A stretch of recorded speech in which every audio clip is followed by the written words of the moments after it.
अस्सलाम वालेकुम। वेलकम है रियाना के किचन में। तो कैसे हैं जी आप? तो जी मैं बना रही हूँ खाना, और मैं खाने में बना रही हूँ शामी कबाब रेशे वाले। तो मैंने डाल दी गोश्त बोटी वाला, और फिर मैंने इसके अंदर क्या डाला, गरम मसाला, लाल मिर्चें, हल्दी, नमक और अदरक, लहसुन, ज़ीरा, और ये डाल कर ना मैं इसको गलने तक के लिए प्रेशर कुकर में प्रेशर दूंगी। और जैसे ही मेरा गोश्त गल जाएगा फिर इसके अंदर डालूंगी मैं चने की दाल। तो मैंने शामी बनाए थे अभी, जब मेहमान आए हुए थे हमारे यहाँ, तो बहुत अच्छे लगे थे वो सबको, और वो भी जल्दी ख़त्म हो गए थे। तो फिर मेरी बेटी कहने लगी, मम्मा इतना कम बनाए थे कि वो एक ही दिन में ख़त्म हो गए। मैंने कहा मेहमान आए हुए थे, तो कोई बात नहीं, मैं फिर बना दूँगी। तो बस फिर मैंने बेटी की फरमाइश पे बनाए थे शामी। तो मेरी बोटी यानी कि गोश्त गल चुका था, तो मैं डाल रही हूँ इसके अंदर चने की दाल। और मैं रेशे वाले कबाब बनाऊँगी, जो उसमें बोटी के रेशे भी रहते हैं। ख़ास करके ना मैं बोटी के ज़्यादा बनाती हूँ, कीमे के मैं बहुत कम बनाती हूँ, और काफ़ी दिन हो गए मुझे कीमे के कबाब बनाए हुए। मैं बोटी वाले ज़्यादा बनाती हूँ। मेरे हस्बैंड कहते भी हैं कि कीमा मंगा लो, मैंने कहा नहीं, बोटी वाले सही हैं। मैं अपने आप ना चॉपर में पीस लेती हूँ उसे, तो सही हो जाता है। तो अब मैं इसको, दाल मेरी 2-3 घंटे की भीगी हुई थी, और गोश्त मेरा गल चुका था, सारी चीज़ें इसके अंदर ऐड कर दी थी मैंने। और अब सिर्फ मुझे चने की दाल डाल के इसको पकाना था, यानी कि दाल भी गल जाए और गोश्त भी जो रह गया था वो गल जाए। तो बस इसे प्रेशर कुकर में मैं 2-3 सीटी लगाऊंगी, और फिर देखती हूँ, फिर इसको मैं कबाब बनाऊंगी। तो ये मेरा हो गया था कीमा, और मैंने इसको चॉपर में पीस लिया था। और ये डाल रही हूँ मैं हरा धनिया, ये प्याज और हरी मिर्च, और अदरक मैंने इसके अंदर डाल दिया था। जब मैंने इसको उबाला था ना, तो तभी डाल दिया था। तो कच्चे कीमे के बनाओ तो तभी डालने पड़ते हैं, लेकिन जब दाल के बनाओ तो उसके साथ ही डालते हैं वो। तो मैंने डाल दिया था। अब इसको अच्छी तरह से मैं हाथों से खूब मल लूँगी, यानी कि आटे की तरह गुंज जाता है तो फिर एक जान हो जाता है ये। तो इसको मैंने को लो, मैं कुछ फ्रिज भी करके रख दूँगी और कुछ खाए भी जाएंगे। तो ये मैंने चॉपर में पीस लिया था, हरी मिर्च, और बहुत ही मज़े का रहता है ये चॉपर। मेरे हस्बैंड 4-5 साल पहले लाए थे, और अभी तक ऐसे के ऐसे चल रहा है ये, और बहुत इजी काम हो जाता है इसमें। तो बस हरा धनिया तो काटती नहीं हूँ, वो तो कैंची से काट लेती हूँ, ये छुरी से। लेकिन हरी मिर्च और अदरक और ये तो बहुत ही आसानी से कट जाती है इसमें। तो मैंने सारा डाल के और इसको अच्छी तरह से मैश कर लिया था। अब मैं इसकी शामी बनाती रहूँगी और रखती रहूँगी, फिर इनको करूँगी मैं फ्राई। तो बस मैं इतने ही बनाऊँगी जितने आज इस्तेमाल में खाने में आएंगे, और मैं फ्रीज करके रख दूँगी फिर। तो फ्रीज में ना कई दिन तक चल जाते हैं, निकालो और फ्रीज में से फ्राई करो, और हो गए हमारे शामी तैयार। तो जी मैंने ये ले लिया था अंडा, और इसके अंदर मैंने थोड़ा सा नमक डाला था, और मैंने इसको फिर फेंट लिया था। अब मैं बनाऊंगी शामी।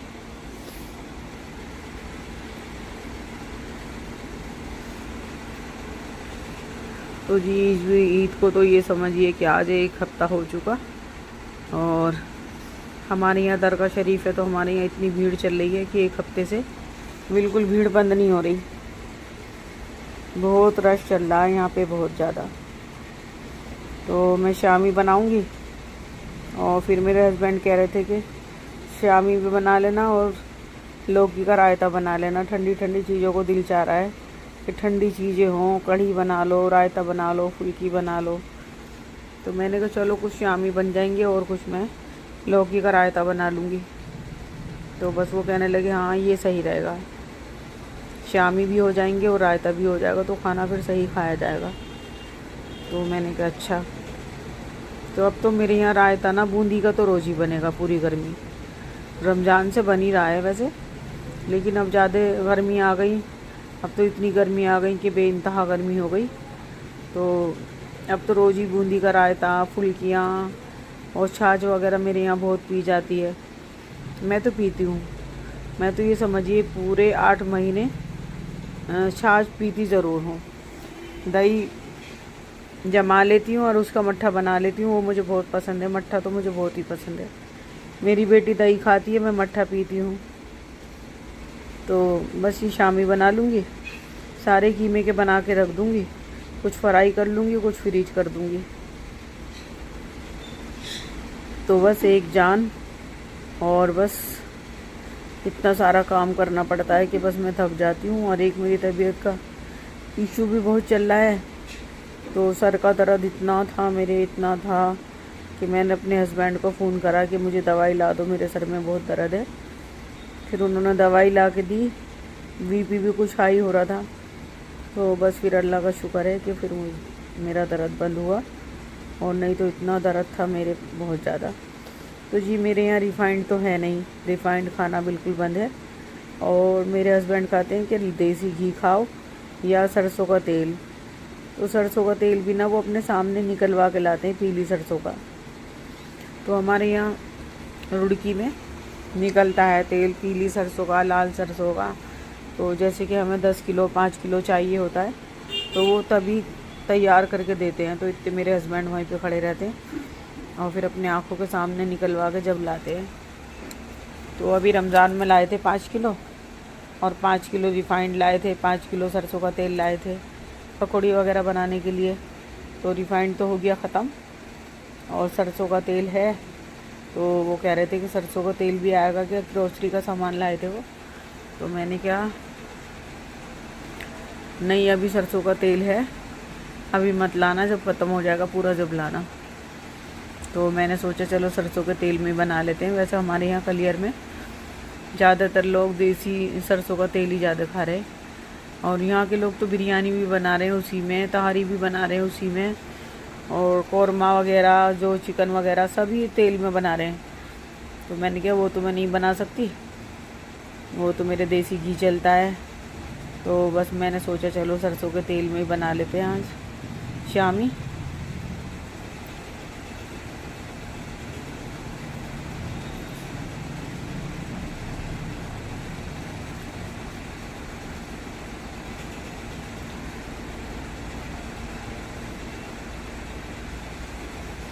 तो इधर मेरी बेटी आने लगी थी, कहने लगी थी मम्मी मुझे तो चाय बना दो, और मैं तो चाय से ना शामी लूँगी। तो मैंने कहा ठीक है बना देती हूँ, ज़रा मैं ये फ्राई कर लूँ, फिर उसके बाद मैं तुम्हारे लिए चाय बना दूँगी, और मैं भी 1 कप चाय पी लूँगी। तो मैंने शामी बनाए, फिर उसके बाद मैं लग गई थी रायता बनाने में। लौकी मंगाई, उसको छीला, उसको काटा, फिर उसको बॉईल किया। तो कैसी कैसी सबके यहाँ ईद मनाई गई, और अभी तो ईद का प्रोग्राम चल ही रहे हैं, यहाँ पे तो वैसे भी कम है। और हमारे यहाँ मेरठ में यानी कि यूपी में, वहाँ तो पूरे एक हफ्ते 10 दिन तक बिल्कुल ही ईद मनाई जाती है। तो ये मेरे शामी बन गए, और अब मैंने इनको पलटा ले लिया, उससे मैं इनको पलट दूँगी। और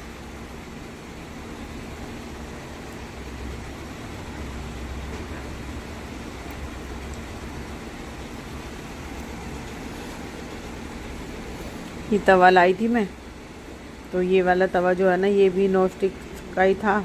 तो इसका ये बीच में से कुछ उतर गया था, तो फिर मैं ये वाला तवा भी लेकर आई थी। सामान लाने का तो मुझे माशाल्लाह से बहुत शौक़ है, बहुत शौक़ है। मेरे घर में जगह भी नहीं होती, और मैं फिर भी लाती रहती हूँ, लाती रहती हूँ, लाती रहती हूँ। मेरे हस्बैंड कहते हैं मत लाओ मत लाओ, अब मत लाना, इतना बहुत सारा सामान है, और जगह भी नहीं है, किचन भी इतनी बड़ी नहीं है। लेकिन बस मेरा दिल है कि मानता ही नहीं, जब भी मैं कभी रुड़की जाऊंगी तो कुछ ना कुछ मुझे लेकर ही आना है। तो बस ये शामी बनाऊंगी मैं, जो ये तवे में बन रहे हैं, और फिर मैंने रख दिए फ्रीज करके, और बस यही बहुत रहेंगे। मैंने तो इतना ज़्यादा खाया भी नहीं था, मैंने तो बस एक शामी लिया था, उसके बाद मैंने नहीं खाया। मेरे हस्बैंड ने खाया, मेरी बेटी ने खाया, और जो मेरी हेल्पर है गुलनाज, वो आ गई थी रात को 12 बजे दूध लेके, तो फिर उसने भी खाना यहीं खाया। तो मैं बना रही हूँ जी अब लौकी का रायता। तो मैंने लौकी काटी, छीली, अब मैं इसको कर रही हूँ बॉल, कुकर में डाल। अरे ये तो इनके माँ बाप को भी ऐसे गर्मी में अच्छी लगती है लौकी की रायता, लौकी की सब्जी बना लो, चने की दाल में बना लो, और एक इसकी भुजिया भी बनती है। जैसे इसको उबाल लो और फिर इसको कटे लहसुन काट के, ज़ीरा और लाल मिर्च काट के, और इसको भुजिया की तरह बना लो, तो वो भी बहुत अच्छा लगता है। तो ये बोल हो गया था, और मैंने दही को अच्छी तरह फेंटा था, और मैंने उसके अंदर वो लौकी डाल दी थी, और अब मैं इसके अंदर तड़का लगा रही हूँ लहसुन और जीरे का।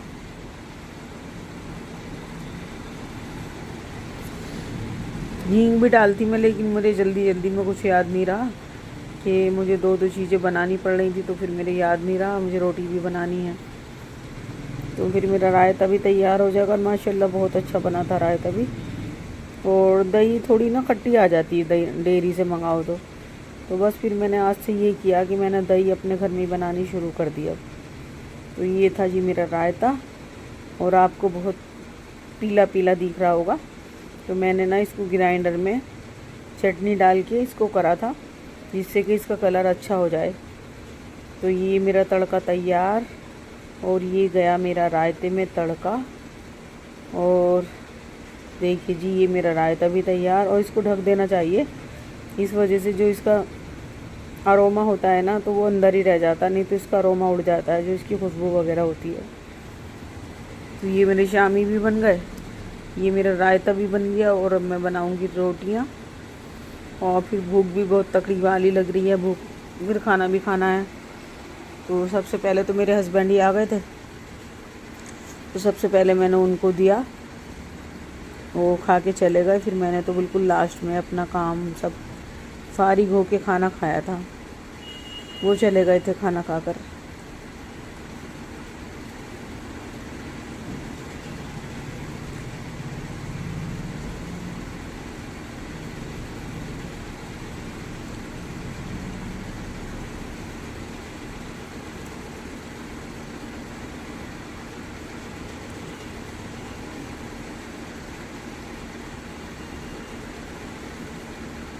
हमारे यहाँ एक हादसा हो गया। एक हमारे यहीं का लड़का था, जवान लड़का था, माँ बाप का इकलौता ही बेटा था। तो यहाँ पे हमारे यहाँ नहर है जो हरिद्वार से आ रही है निकल कर। तो यहाँ पे मेहमान ज़ायरीन आते रहते हैं दरगाह शरीफ पे। तो कभी कभी ऐसा हो जाता है कि दिल को दहला देता है। बस ये है कि गम तो बिल्कुल बर्दाश्त नहीं होता, लेकिन क्या करा जाए, दुनिया में गम और खुशी साथ साथ चलता है, क्या किया जाए। तो वो कोई ज़ायरीन मेहमान था, वो नहाने गया, वो डूबने लगा। तो हमारे यहीं का लड़का उसको बचाने के लिए कूद गया नहर में, और जैसे वो नहर में कूदा और उसको बचाने लगा, जो आदमी पहले से डूबा हुआ था, तो उस आदमी ने क्या किया कि अपने आप तो हो गया ऊपर, और उस बच्चे को दबा दिया नीचे। तो वो पानी में डूबता चला गया। और ये समझिए कि आज 4 दिन हो गए, ईद के बाद की बात है, 4 दिन हो गए, उसकी डेड बॉडी अभी तक नहीं मिली। और उसके माँ बाप पे क्या गुजर रही है, बस मैं, जो गम की बातें होती हैं तो मैं ज़्यादातर अपने हस्बैंड से कहती हूँ कि ना मुझे ना बताओ, और मेरे से नहीं सुनी जाती। तो वो ऐसे माँ बाप की औलाद थी कि उसके पापा की किडनी ख़राब हो गई थी दोनों, और टैक्सी चलाते थे वो। तो जैसे उनकी किडनी ख़राब हो गई, तो उनकी वाइफ ने अपनी एक किडनी उनको दे दी, और अल्लाह का शुक्र ऐसा एहसान हुआ कि वो सही हो गए अब। और सही हो गए, फिर वो अपने काम पे लग गए, वही गाड़ी चलाने लगे आसानी सा। तो उन्हीं का बेटा था, बस इकलौता बेटा, एक बेटी है एक बेटा है। तो जवान बेटा, अभी तक 4 दिन हो गए और डेड बॉडी नहीं मिली, और घर वालों पे क्या गुजर रही होगी और क्या नहीं। तो मैं तो खैर किसी के यहाँ नहीं जाती, तो मेरे हस्बैंड ही बताते रहते हैं और भी बताते हैं कि 4 दिन हो गए और गोताखोर काफ़ी तलाश कर रहे हैं लेकिन नहीं मिल पा रही डेड बॉडी। तो बस सुन के भी बहुत मुझे दुख हो रहा है और बस ये कहती हूँ कि अल्लाह पाक औलाद का गम माँ बाप को ना दे। माँ बाप अच्छी लगती है बेटों के कंधे पे जाते हुए, लेकिन बेटे अच्छे नहीं लगते माँ बाप के कंधे पे जाते हुए। या अल्लाह पाक तू बस औलाद का गम ना दे, इससे बड़ा कोई गम नहीं होता। जीने को तो जीते हैं, वो भी जिएंगे और भी जीते हैं, लेकिन बस समझ लो जिंदा लाश बन के जीते हैं। और बस मैं तो यही दुआ करती हूँ कि अल्लाह औलाद का गम ना दे, ख़ास करके जवान औलाद का। तो बस मेरा खाना बन चुका था, रोटियां बन गई थी और ये मशीन निकाली थी मैंने, मशीन जाम हुई पड़ी थी मेरी, तो मैंने इसमें तेल डाला, इसको साफ़ किया और फिर मुझे मशीन का काम भी करना था। तो जी बहुत सारे काम मशीन के ऐसे थे जो मुझे करने थे। तो मुझे मेरी बेटी ने मंगा के दिया था मुझे नकलवी सूट, तो मैंने देखा तो वो ज़्यादा बारीक सा था, तो मैंने कहा नहीं ये तो पहनने के काबिल नहीं है, इसके नीचे तो समीज़ होनी चाहिए। तो फिर मेरी बेटी कहने लगी मम्मा मैं उनसे कह रही हूँ कि एक हमारी मैं ऑर्डर कर रही हूँ आपकी समीज़, लेकिन वो भेज नहीं पा रहे। तो फिर मेरे पास रखा था कपड़ा, तो मैंने उसको काटा और मैंने उसकी समीज़ बना ली एक। तो ये मेरी मशीन ऐसी रखी हुई, घर तो इतना बड़ा है नहीं कि हाँ एक तरफ चीज़ रखी गई तो समझ लो कि बस रखी गई। तो ये मशीन मेरी यहीं रखी थी और खाना मेरा बन चुका था, घर का काम मेरा हो चुका था। तो मैं गई थी रुड़की, तो मैं वहाँ पे कपड़े देकर भी आई थी टेलर के यहाँ और लेकर भी आई थी। तो मैं काम से फारिग होके, खाना भी नहीं खाया था अभी, मैंने कहा पहले मैं खा लेती हूँ खाना, हस्बैंड खा के चले गए। तो जी ये है मेरा खाना, ये मेरा रायता, ये मेरी रोटी, ये मेरा खीरा और ये मेरा शामी कबाब रेशे वाले। तो बस मैं खा रही थी शाम को डिनर, यानी कि शाम का खाना। और उसके बाद मेरे हस्बैंड कह रहे थे कि जो टेलर के यहाँ से कपड़े आए हैं वो चेक कर लो, अगर कुछ कमी बेसी होगी तो मैं रुड़की जाऊँगा, मुझे काम है तो मैं देकर आ जाऊँगा, वो सही हो जाएंगे कपड़े, तुम ज़रा चेक कर लेना। तो मैंने कि मैं खाना खा लूँ और खाना खाने के बाद में मैं देखूँगी कपड़े कैसे सिले हैं क्या है। देखने में तो सही लग रहे हैं लेकिन चेक करना पड़ेगा उनको। तो ये लाई थी जी मैं सहारनपुर से, ये मैं कपड़े लाई थी सहारनपुर से। तो ये पिंक कलर है और मैंने ये पाकिस्तानी डिज़ाइन में सिलवाया था। तो ये सब नीचे बॉर्डर है, ये ऐसे ही लगा हुआ है इसमें, और जो इसकी बाजू हैं तो उस पर लेस वगैरह ये मैंने लगवाई है, चाकों पे मैंने लगवाई है। तो मैंने ला के दी थी, मैं ही ला कर देती हूँ। तो गले पे ये कुछ है ना, बहुत खूबसूरत सूट लग रहा था मेरा। ये आस्तीन पे उन्होंने एक लगाई है, लेकिन मुझे ना एक अच्छी नहीं लग रही, तो मैं इस पर एक और लगा लूँगी अपने हाथ से। अब कहाँ टेलर के यहाँ देती फिरूँगी, फिर उनके यहाँ महीनों लग जाते हैं पड़े पड़े। तो ये थे मेरा पिंक कलर का सूट और ये चिकन थी, तो इस पे मैं पैंट बनाई थी ट्राउज़र। तो ये लेस वगैरह भी मैंने ला कर दी थी। टेलर कह रहे थे कि आपके कपड़ों को देख के ना जो भी कस्टमर आते हैं कहते हैं हमारा प्लाज़ो भी ऐसे ही बनाना, हमारी पैंटें भी ऐसी बनाना। तो मैंने क्या बना दो, तो कहने लगे कोई पैसे तो नहीं देता इतने काम के, कह तो देते हैं कि बना दो। तो देखिए जी ये बनाया था, एक ये वाला सूट था मेरा जो सिल कर आया था, और मैं 4 सूट फिर डाल के आई थी उसके यहाँ। 3 मेरे थे, एक मेरी बेटी का था। वैसे तो मैं अपनी बेटी को ज़्यादा रेडीमेड ही ला कर देती हूँ, लेकिन वो बस कहने लगी मम्मा पाकिस्तानी बनवा देना। तो ये गले पे इसकी एम्ब्रॉयडरी थी और ये आस्तीनें मैंने ये लेस वगैरह ला के दी थी आस्तीनों पे। ये जो है ना नीचे दामन पे तो ये लगी हुई आई थी ऐसे ही। तो फिर मैंने अपने टेलर को ये लेस वगैरह ला के दी और ये कहा कि बिल्कुल जैसे कि दामन पे है यही आस्तीनों पे बना देना। तो उन्होंने बना दी थी और ये गले पे पहले से ही डिज़ाइन था। तो माशाल्लाह से बहुत अच्छा था, मेरा सूट बहुत अच्छा लग रहा था। तो वो कह रही थी कि आपने ईद को क्या पहना और आप लेकर नहीं गए कपड़े। तो मैंने कहा नहीं, बस मैं रमज़ान के लिए सोच रही थी, आपने दिए नहीं तो बस अब तो वो ख़त्म हो गया सब। तो ये था इसका ट्राउज़र और इसके दुपट्टे पहले से रखे हुए हैं। ये तो मैं चेक कर रही थी टेलर से ला के कि कैसे लगेंगे कैसे नहीं।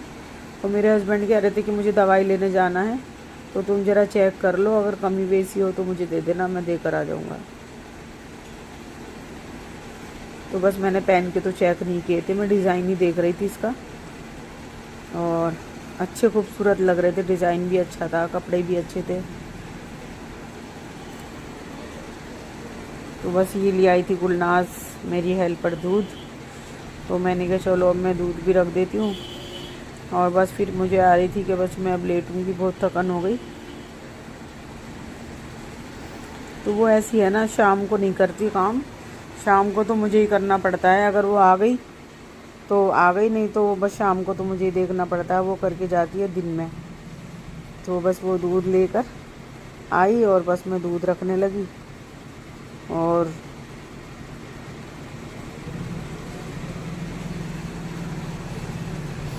तो मेहमान तो मेरा भाई आया था, भाभी आई थी और मेरी भतीजी आई थी और अब मेरी बहन आने के लिए कह रही हैं कि मैं आऊँगी।